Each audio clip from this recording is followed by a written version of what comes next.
Did you know mental illness is more common than cancer, diabetes, and heart disease?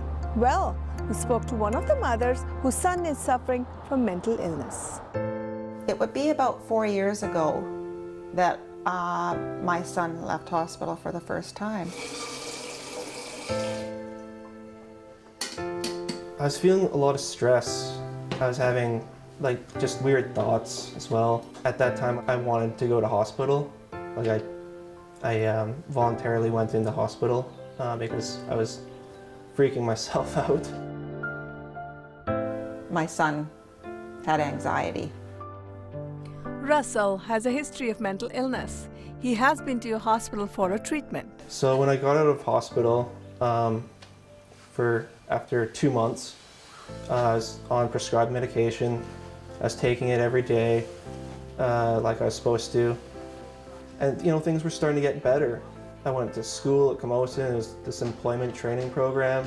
Got a job out of that program. I just worked hard. And then things kept on getting better. I saved up enough money to move out, got a place of my own. And then I went off my medication around that time, and yeah, that was a big mistake because that led to this most recent time where biggest breakdown I've ever had. It was like nothing I've ever experienced before. I quit my job one day and I went back to my apartment and I was like, this is just messed up. So thankful my mom and dad just took me in because I had accumulated like $5,000 in debt, and I was just spending more money than I could make. And it's a real problem in our society these days for anybody is just finding ways to get together with people. We have all sorts of communication devices, but we're so isolated individually,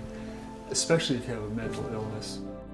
When you have a mental illness, you often lose all your friends. In many cases, you lose your family too. And you think about it, if you don't have a job, you don't have any friends, you're not going to school, maybe you don't have a family, maybe you don't have a house, you don't have an apartment, you're alone. According to Mother Teresa, loneliness and the feeling of being unwanted is the most terrible poverty. When you're hospitalized, you've dropped right out of society. You're suddenly almost beyond the pale. Bruce has a bipolar disorder, and it wasn't discovered till he was 39 years old. He was hospitalized for depression and suicidal thoughts.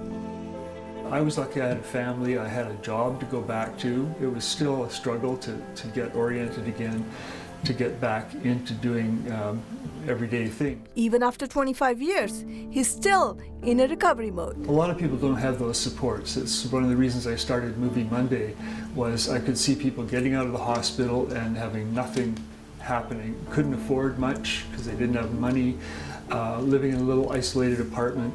I thought something like Movie Monday would be a place people could come to. Jackie spoke to the neighbor about the difficulty she's having seeking help for his son. And he told me about a program called Clubhouse International. There was one in Winnipeg, and he told me how it was benefiting his brother. In the last 3 years, Jackie has been to Pathways Clubhouse in Richmond, Fountain House in New York City, and she's also been to Indiana to receive a training for developing a new clubhouse called the Connections Place. Connections Place has it all under one roof. There's a community people can be part of. There's opportunities for education and just getting together for lunch with people and being welcome and part of an ongoing community. So that really piqued my interest in this program, and it took me here today.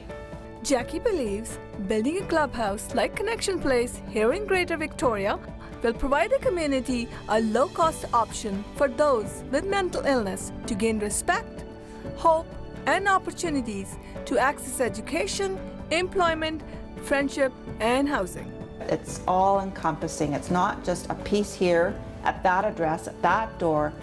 It's one place, one door, staff and members working together.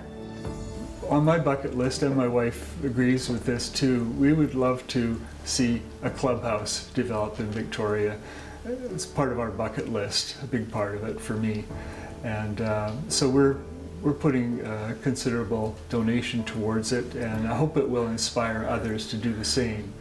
It's hard to find funding for a new startup like this in mental health, and we're hoping that this can be funded largely initially by independent donors.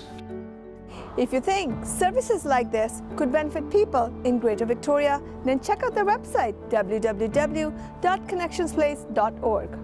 Sima, Saxena for Community Producers.